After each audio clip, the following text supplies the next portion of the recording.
Hello दोस्तों, आपका स्वागत है हमारे चैनल में। आज का जो टॉपिक है उसका नाम है preconceptional and prenatal care.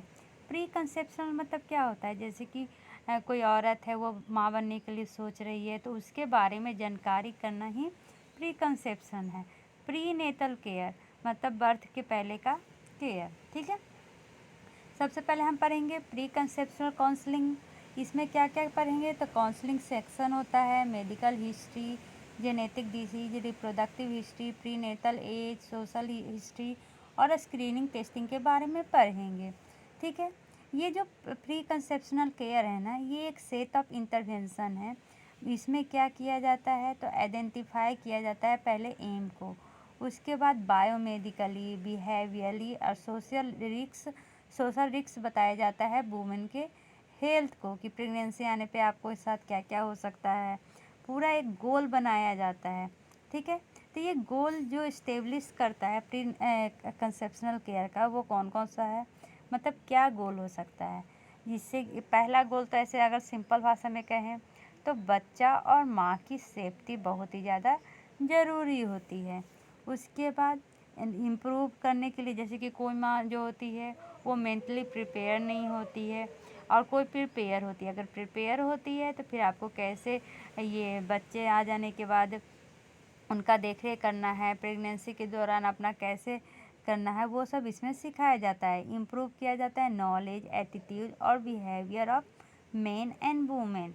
ठीक है, सिर्फ वुमेन के साथ नहीं, मेन को भी सिखाया जाता है कि आपको कैसे प्रेग्नेंट वाइफ का ये देख रेख करना है। एश्योर करना चाहिए कि जो भी वुमेन है चाइल्ड बियरिंग एज में, वो प्री कंसेप्शन केयर सर्विस को रिसीव करें। इसमें क्या होगा, इसमें एविडेंस बेस्ड रिस्क स्क्रीनिंग भी है, हेल्थ प्रमोशन भी है, इंटरवेंशन है। एविडेंस बेस्ड रिस्क स्क्रीनिंग कहने का क्या मतलब है, जैसे कि किसी को डायबिटीज़ है, ठीक है, तो वो डायबिटीज़ क्या कर सकता है, बाद में प्रॉब्लम कर सकता है, इसलिए उसको नॉर्मल करना चाहिए। हाइपरटेंशन है तो ये सब सारे स्क्रीनिंग करना पड़ता है। ठीक है, reduce risk indicated by the previous adverse pregnancy, जैसे कि पहले आपको जो प्रेगनेंसी हुआ है उसमें किसी कारण कुछ कॉम्प्लिकेशंस आ गए हैं, एबॉर्शन हो गया होगा या मिसकैरेज हो गया होगा। ठीक है, तो ये सब आगे ना हो, उसके रिस्क को कम करने के लिए भी ये प्री काउंसलिंग ज़रूरी है। उसके बाद ये जो बच्चे हों वो अच्छे हों, इसके लिए भी ये करना ज़रूरी है। ठीक है, इसमें एक मॉडिफाइएबल कंडीशन बताया गया है। चलिए मॉडिफाइएबल कंडीशन देखते हैं। तो यहाँ पर क्या दिया हुआ है, prevalence of pre pregnancy maternal behaviour experience health condition and previous poor birth outcome in the United states 2004। Factor जो टोबैको यूज किए हैं ना, उनमें ये प्रिविलेंस 23% आया है। सबसे ज़्यादा कौन सा है, तो सबसे ज़्यादा याद रखिएगा, तो सबसे ज़्यादा है हमारा ये 70 है। डेंटल विजिट वाले में ज़्यादा ये देखने को मिला है। ठीक है, अगर सक्सेसफुल प्रेगनेंसी चाहिए तो ये प्रिवेंटिव स्ट्रेटजी लेना बहुत ही आवश्यक है। जैसे कि कुछ वुमेन जो होती हैं उनमें ऑलरेडी क्या होता है, पीरियड मिस हो जाता है, फिर भी वो ध्यान नहीं देती, तो उनका क्या होता है, within first second week में ऑलरेडी एम्ब्रायो बन चुका होता है। ठीक है, तो एम्ब्रायो फॉर्म हो जाता है। तो जैसे कि कुछ प्रिवेंटिव स्ट्रेटजी है, फोलिक एसिड देना जो प्रिवेंट करता है न्यूरल ट्यूब डिफेक्ट से। ये अगर इसके बाद अगर स्टार्ट करेंगे तो ये इन्फेक्टिव हो जाएगा, इसलिए ये प्री काउंसलिंग बहुत ही ज़्यादा ज़रूरी है। चलिए अब देखते हैं काउंसलिंग सेक्शन कौन करता है। मेनली ये जो काउंसलिंग सेक्शन है गायनेकोलॉजिस्ट, इंटर्निस्ट, फैमिली प्रैक्टिशनर और पेडियाट्रिशियन के द्वारा किया जाता है। ठीक है, ये जो ओकेजन होता है ना निगेटिव प्रेगनेंसी टेस्ट का, ये एक्सेलेंट टाइम होता है एजुकेशन का। मतलब अगर किसी को एजुकेशन देना है तो जब उनमें मान लीजिए कि वो प्रेग्नेंट बनना चाहते हैं लेकिन अभी क्या हो रहा है, टेस्ट निगेटिव आ रहा है, तो उनको सबसे बेस्ट वे होता है उस समय काउंसलिंग करने का। ठीक है, इसमें जो होता है ना वो मेनली मेडिकल और रिप्रोडक्टिव प्रॉब्लम भी आते हैं 52%, family history of genetic disease आते हैं 50%, increase risk of human immunodeficiency virus infection के रिस्क आते हैं 30%, increase risk of hepatitis B, illegal substance use 25%, alcohol use 17%, nutritional risk 54% में होता है, जिसके कारण आपका क्या होगा, फ्यूचर में प्रेगनेंसी अफेक्ट होगा। ठीक है। काउंसलिंग में हम क्या कर सकते हैं, तो काउंसलर में हम बताते हैं कि कैसे कौन सा डिजीज़ से कैसे बचा हुआ जा सकता है। ठीक है। प्रायर उसके काउंसलिंग के पहले हम देखते हैं कि कोई मेडिकल डिजीज़ तो नहीं है, प्रायर सर्जरी तो नहीं हुआ है, कोई रिप्रोडक्टिव डिसऑर्डर तो नहीं है, जेनेटिक कंडीशन तो नहीं है। अगर मान लीजिए कि जो प्रैक्टिशनर है वो अनकम्फर्टेबल हो रहा है गाइडेंस देने के लिए, तो वो या वुमेन या कपल को क्या कर सकता है, रिफ़र कर सकता है जो उसके लिए अप्रोप्रिएट काउंसलर है। ठीक है। ये ज़रूरी नहीं है कि आप ही को करना है या ये कोई ब्लेम कर रहा है फिर भी आप ही कर सकते, नहीं, आप उसको रिफ़र कर सकते हैं। ठीक है। अब आते हैं मेडिकल हिस्ट्री में। सबसे पहला जो मेडिकल हिस्ट्री में आता है वो है डायबिटीज मेलिटस, क्योंकि जो माँ और जो फीटल पैथोलॉजी है वो एसोसिएटेड होता है हाइपरग्लाइसीमिया से। डायबिटीज मेलिटस में क्या होता है, ग्लूकोज बढ़ जाता है। ठीक है। डायबिटीज़ क्या है, एक प्रोटोटाइप कंडीशन है प्री कैंचुअल काउंसलिंग का, जिससे कि आपको बेनिफिट मिल सकता है। डायबिटीज एसोसिएटेड रिस्क किसको होता है, तो दोनों माँ और फीटस दोनों को होता है। ठीक। इसका डिटेल हमने अलग से एक वीडियो बना के बता दिया है, डायबिटीज मेलिटस इन प्रेगनेंसी। ठीक है। बहुत सारे जो कॉम्प्लिकेशंस होते हैं ना वो अवॉइड किए जाते हैं अगर ग्लूकोज कंट्रोल हो जाता है बिफोर कंसेप्शन। ठीक है। अमेरिकन कॉलेज और ऑब्स्टेट्रिशियन गायनेकोलॉजिस्ट के अनुसार प्री काउंसलिंग जो होता है, प्री कंसेप्शुअल काउंसलिंग जो होता है वो बहुत ही ज़्यादा ज़रूरी है प्री गेस्टेशनल डायबिटीज़ के लिए। मतलब कि प्री गेस्टेशनल डायबिटीज़ कहने का क्या मतलब है कि जो प्रेग्नेंट होने के पहले जिनको डायबिटीज़ है उनके लिए बहुत ही ज़्यादा हेल्दी है, इससे जो रिजल्ट आएगा हार्मफुल उसको से बचाने के लिए। जो प्री कंसेप्शनल काउंसलिंग है ना, इसमें सिर्फ जो हमारा ग्लूकोज लेवल है उसी को मैनेज करने के लिए नहीं कहा जाता है। अगर मान लीजिए किसी का हेमोग्लोबिन 1 से लोएस्ट है तो उसको भी ये क्या करना चाहिए, सही करना चाहिए। मान लीजिए कि डायबिटिक कंट्रोल हो गया 6 वीक में, लेकिन जो हेमोग्लोबिन 1AC है, 1A1C है, उसका मेजरमेंट में क्या हो जाएगा, अभी भी प्रॉब्लम हो रहा है, तो इसके कारण मेजर एनोमेली देखने को मिलता है। देखिए यहाँ पर लिखा हुआ है relation between first trimester graduated haemoglobin value and the risk of major congenital malformation. धीरे धीरे क्या हो रहा है, ये बढ़ रहा है। ठीक है। अब क्या कह रहा है कि जो डाटा है वुमेन के लिए ये मेनली सीवियर हो जाता है, सीवियर देखा जाता है सीवियर ओवरथ डायबिटीज़ में, जिसके कारण फीटल में एनोमेरीज भी आ सकती है। जो वुमेन प्री कंसेप्शुअल काउंसलिंग करवा रहे हैं ना वो प्रेगनेंसी से पहले ही जो उनका ग्लाइसेमिक कंट्रोल है वो इम्प्रूव हो जाता है और वो फर्स्ट ट्राइमेस्टर से ही फोलिक इंटेक करने लगते हैं, जिसके कारण जो एडवर्स आउटकम होता है उसका रेट कम हो जाता है और जो पेरीनेटल डेथ होते हैं, मेजर कोजेनाइटल एनोमेलीज होता है वो कम हो जाता है। इसलिए प्री कंसेप्शुअल काउंसलिंग बहुत ही ज़्यादा ज़रूरी है।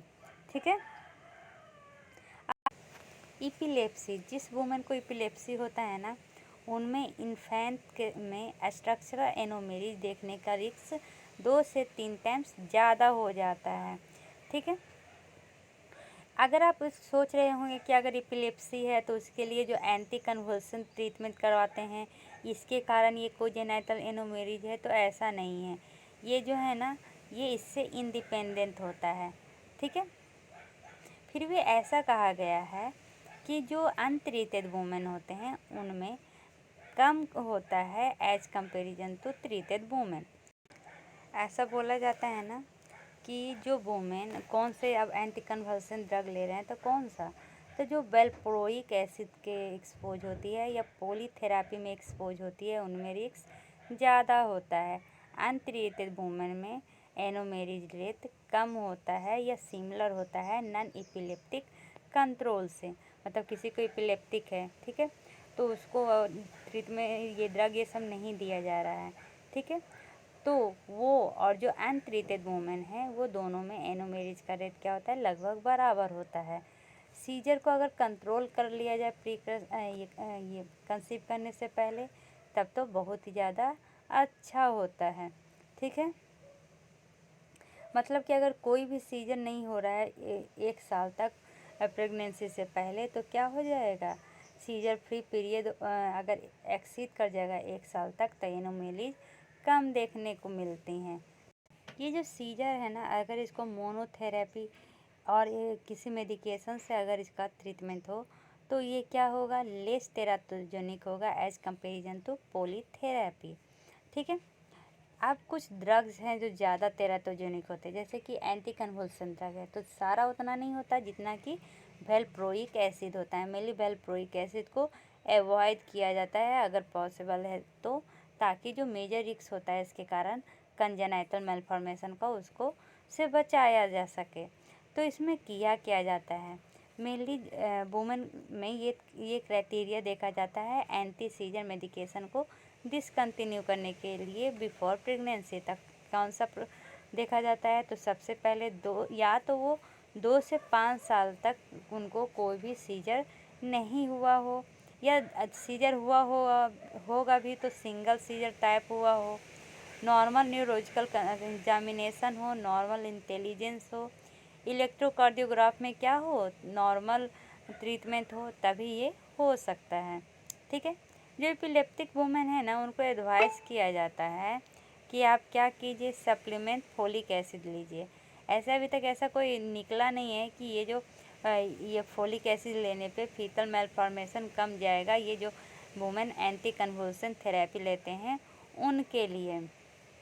ठीक है, लेकिन जो ये कोजेनाइटल एबनॉर्मलिटीज है उसके रिस्क रिड्यूस हो जाते हैं अगर माँ फोलेट का सप्लीमेंट लेती है। तो वो वुमेन जो ऑलरेडी ये एंटी कन्वुल्सन ड्रग ले रही है और एक्सपोज हो रही है कार्बामाजिपाइन, फिनोबार्बिटल, फिनाइटोआइन और प्रीमिडोन से। इम्यूनाइजेशन, प्री कंसेप्शुअल काउंसलिंग में इम्यूनाइजेशन बहुत ही ज़रूरी है हमारे इम्यून सिस्टम को बूस्ट अप करने के लिए, ताकि वो कुछ पार्टिकुलर पैथोजन से क्या कर सके, फाइट कर सके। तो ये जो इम्यूनाइजेशन है वो डिपेंड करता है हेल्थ स्टेटस पे, ट्रैवल प्लान पे, टाइम ऑफ ईयर पे और अदर इम्यूनाइजेशन पे। ठीक है, आगे जाएंगे ना चैप्टर तो इसके बारे में पूरा विस्तार में पढ़ेंगे। वैक्सीन जिसमें टॉक्सॉइड है, जैसे कि टेटनस, या और भी जो वैक्सीन जो बैक्टीरिया और वायरस को मारता है, जैसे कि influenza, pneumococcus, hepatitis B, meningococcus, rabies, ये सब क्या होता है, ये सब मेनली कंट्राडिक्टेड नहीं रहता है, क्योंकि इसके कारण कोई भी एडवर्स फीटल आउटकम्स नहीं आते हैं।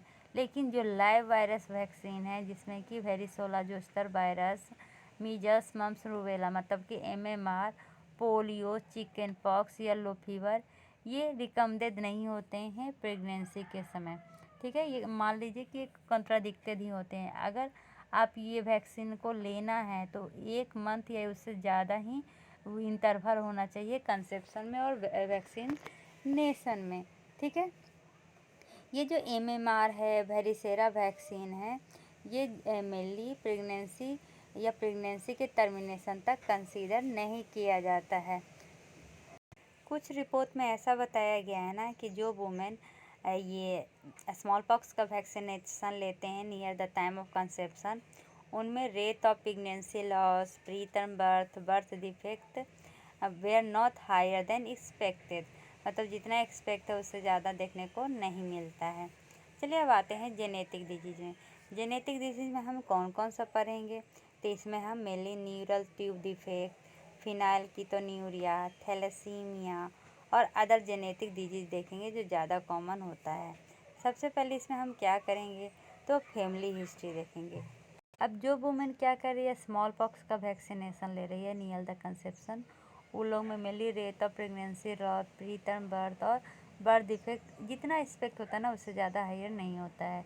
जेनेटिक डिजीज़ में हम क्या क्या पढ़ेंगे, इसमें मेनली हम neural tube defect, phenylketonuria, thalassaemia और अदर जेनेटिक डिजीज ज़्यादा कॉमन होता है। तो इसमें सबसे पहले हम फैमिली हिस्ट्री देखेंगे। फैमिली हिस्ट्री में हम पेडिग्री का कंस्ट्रक्शन करेंगे, सिम्बॉल्स का यूज करके। पिक्चर में देखते हैं तो ये हमारा सिम्बॉल्स है। मेल के लिए स्क्वायर रहता है, ठीक है, फीमेल के लिए सर्कल रहता है। अगर दोनों को मिला दें मतलब दोनों का शादी हो गया, और दोनों को मिलाए हैं, ठीक है, तो अगर ये क्या लाइन होना चाहिए, पूरा एकदम डार्क होना चाहिए। अगर ये क्या हो गया, इस तरह से छुट छुट के हो गया, तो इसको क्या कहेंगे, इंट्रा मैटेरियल मेटिंग, मतलब कि शादी नहीं हुआ है, बस दोनों एक दूसरे से के साथ कर रहे हैं। उसके बाद इस तरह का अगर पिक्चर है तो इसको क्या कहेंगे, इसको कहेंगे सेक्स अनस्पेसिफाइड, मेल है कि फीमेल है नहीं पता है। उसके बाद अगर इस तरह का रहेगा, इस तरह का शादी हो गया, इस तरह से बीच से काट दो, तो शादी हो जाने के बाद जो डाइवोर्स हो गया, ठीक है। यहाँ पर क्या है, ये नंबर ऑफ चाइल्ड बताया है। ये 4, मान लीजिए कि इस तरह से लिखा हुआ है, तो ये 4 बेटा है और 2 बेटी हैं, ठीक है। उसके बाद ये क्या है, ये अफेक्टेड दिखाएगा, ठीक है। ये हाफ अफेक्टेड मतलब कि हेटेरोजाइगस फॉर ऑटोसोमल ट्रेट। ये डबल रहेगा मतलब कि क्या होता है, कंसेंगुअस मेटिंग, मतलब एक ही परिवार में क्या होंगे, शादी होगा। ये क्या है, मोनोजाइगोटिक ट्विंस है, ठीक है। ये डाईजाइगोटिक ट्विंस है। मोनोजाइगोटिक कैसे कहा गया, एक जाइगोट से 2 आया, दोनों मिला हुआ है तो मोनोजाइगोटिक। ये दोनों क्या है, अलग अलग है तो डाईजाइगोटिक ट्विंस। इस तरह से करके अब बीच में इस तरह डाल दे डॉट, तो इसका मतलब वो क्या है, कैरियर है, ठीक है। यहाँ पर ये क्या है, ये प्रोवेंड है। ये क्या है, डिसीज्ड इंडिविजुअल है। प्रीनेटल डेथ को कैसे करेंगे, ये याद रखें, प्रीनेटल डेथ हो गया ये, ठीक है। मिसकैरेज को इस तरह का लिखा जाता है। उसके बाद एडॉप्टेड इनटू द फैमिली, ये चाइल्ड जो है वो एडॉप्टेड है, इस तरह से पता चलता है। ट्विंस ऑफ अननोन जाइगोसिटी, इस तरह से होता है। Numbering individual in the pedigree, तो 1 2 1 2 3 इस तरह से किया जाता है। इसका मतलब क्या है कि कोई भी ऑफस्प्रिंग नहीं है, ठीक है। और ये देखिए, दो अडेप्टेशन भी 2 तरह का होता है। एक तो फैमिली के ही किसी में मेंबर से अडॉप्ट करो बाल बच्चे को, तो इस तरह होगा। इस तरह मतलब कि बाहर कहीं हॉस्पिटल में गए हैं, वहाँ क्या हुआ कि कोई बच्चा पैदा हुआ, तो कहीं उसके पास ट्विंस हुए हैं, तो वो एक बच्चा देना चाहता है, तो उससे ले लिए, तो उसको क्या कहेंगे, और पेशेंट कहेंगे, ठीक है। यहाँ तक समझ में। Family history part of genetic screening में आता है। इसमें मेनली ब्लड रिलेटिव में किया जाता है, ठीक है, कि कहीं ब्लड रिलेटिव में कोई मेडिकल इलनेस या mental retardation, birth defect, infertility या प्रेगनेंसी लॉस तो नहीं है। कभी कभी कुछ रेस में, इथिक में और रिलीजन बैकग्राउंड में भी देखा जाता है, ठीक है। ये जो इन्फॉर्मेशन है ना, ये क्या किया जाता है, ये डिस्क्लोज करता है कि कहीं आपको जेनेटिक डिफेक्ट तो नहीं है। जैसे कि कोई आपके पापा से आप में आया, आपसे आप बच्चे में जाएगा, तो उसके अगर पता चल जाए तो उसको हम कंट्रोल कर सकते हैं, ठीक है। तो चलिए अब पढ़ते हैं जेनेटिक डिफेक्ट के बारे में। सबसे पहले क्या है, न्यूरल ट्यूब डिफेक्ट, जिसको शॉर्ट फॉर्म में NTD कहा जाता है। ये ऑलरेडी बना दिए हैं। ये क्या होगा, they are second only to cardiac anomaly, जिसके कारण क्या होता है, कार्डिक एनोमेरीज देखने को मिलता है। कार्डिक एनोमेरीज क्या है, most frequent structural fetal malformation है। क्या है, most frequent structural fetal malformation. इसका एक अलग वीडियो में पढ़ा दी हूँ। कुछ जो NTD होते हैं उसमें कंजेनाइटल हेल्थ डिफेक्ट भी देखने को मिलता है, जिसमें क्या होगा, स्पेसिफिक म्यूटेशन देखने को मिलेगा। एग्जाम्पल के लिए जो 677C है ना, जिसमें टी सब्स्टिट्यूशन हो जाता है, ये मेनली इनकोड करता है मिथाइल टेट्रा हाइड्रोफोलेट डी रिडक्टेज के द्वारा। इसलिए कहा जाता है कि इसको बचाने के लिए हमें प्री कंसेप्शनल फोलिक एसिड देना चाहिए, जो रिकरेंट बार बार जो NTD का ये होता है ना डिफेक्ट, उसको ये कम कर देता है, ठीक है। सप्लीमेंटल क्या है, ये जो फोलिक एसिड का सप्लीमेंटेशन है वो NTD के ऑकरेंस को कम करता है। तो हम कितने लेते हैं, 400 से 800 microgram folic acid orally daily लिया जाता है बिफोर कंसेप्शन और through first trimester. Folate fortification किया जाता है, मतलब कि सीरिया ग्रेन्स में फोलेट फोर्टिफिकेशन है वो मेनली रिकमेंडेड किया जाता है इस टाइम, ठीक है। यह स्ट्रॉन्गेस्ट प्रिडिक्टर होता है क्या, अगर वुमेन में क्या हो रहा है, फोलेट सप्लीमेंटेशन दे रहे हैं और पेरी कंसेप्शनली, तो यह स्ट्रॉन्गेस्ट प्रिडिक्टर है कि आपका क्या होगा, ये न्यूरल ट्यूब डिफेक्ट नहीं होगा, ठीक है। अगले वीडियो में हम फिनाल कीटोन्यूरिया लेके आएंगे, तब तक के लिए bye bye, take care, see you.